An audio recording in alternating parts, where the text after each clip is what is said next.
ನಮಸ್ಕಾರ ತಾಯಿ.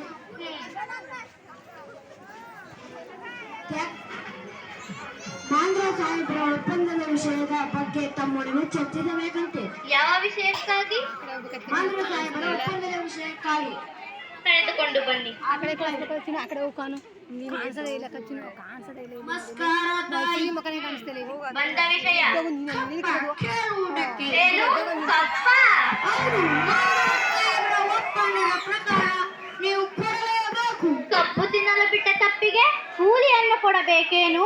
ಮೋಡ ಮಳೆ ಸುರಿಸುತ್ತದೆ, ಭೂಮಿ ಬೆಳೆ ಬೆಳೆಯುತ್ತದೆ, ನಿಮಗೇಕೆ ಕೊಡಬೇಕು ಕಪ್ಪ? ನೀವೇನು ನಮ್ಮವರೊಂದಿಗೆ ಹುಟ್ಟೀರಾ, ಬಿತ್ತೀರಾ, ನೀರು ಹಾಯಿಸಿ ನಾಟಿ ನೆಟ್ಟೀರಾ, ಹೊರೆ ಹೊತ್ತೀರಾ? ಇಲ್ಲ ದಣಿದವರಿಗೆ ಅಂಬಲಿ ಕಾಯಿಸಿ ಕೊಟ್ಟೀರಾ? ನಿಮಗೇಕೆ ಕೊಡಬೇಕು ಕಪ್ಪ? ನೀವೇನು ಅಣ್ಣ ತಮ್ಮಂದಿರೇ, ನೆಂಟರೇ, ಇಷ್ಟರೇ, ದಾಯಾದಿಗಳೇ? ನಿಮಗೇಕೆ ಕೊಡಬೇಕು ಕಪ್ಪ? ನಡಗಿ ಸಾಯಬೇಡ, ಕುಳಿತುಕೋ.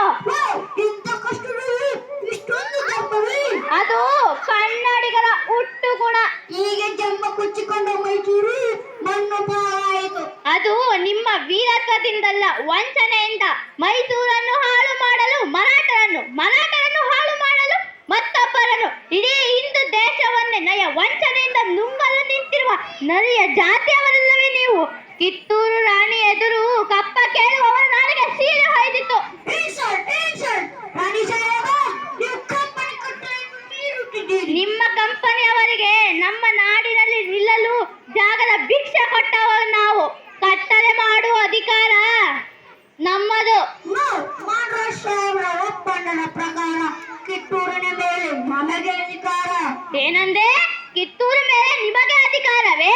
ಕಿತ್ತೂರು ನಿಮ್ಮಪ್ಪ ತಾತಂದಿರು ಗಳಿಸಿಟ್ಟ ಆಸ್ತಿ ಏನು? ಎಂಜಲು ನಾಯಿಗಳಿಗೆ ರೊಟ್ಟಿಯನ್ನು ಚೆಲ್ಲಿ ಅಂಜಲೆ ಮನೆಯೊಳಗೆ ನುಗ್ಗಿ ವಂಚನೆಯಿಂದ ನುಂಗಲು ನಿಂತಿರುವ ನರಿಯ ಜಾತಿಯವರಲ್ಲವೇ ನೀವು? ರಾಣಿ ಚೆನ್ನಮ್ಮ, ನೀನು ಸಿಡಿಮದ್ದಿನ ಮೇಲೆ ಕುಳಿತು ಬೆಂಕಿಯ ಜೊತೆ ಆಟವಾಡುತ್ತಿದ್ದೀಯಾ? ಬದುಕುವ ಆಸೆ ನಿನಗೂ ಇಲ್ಲ, ನಿಮ್ಮನ್ನು ಉಳಿಸುವ ಆಸೆ ನಮಗೂ ಇಲ್ಲ.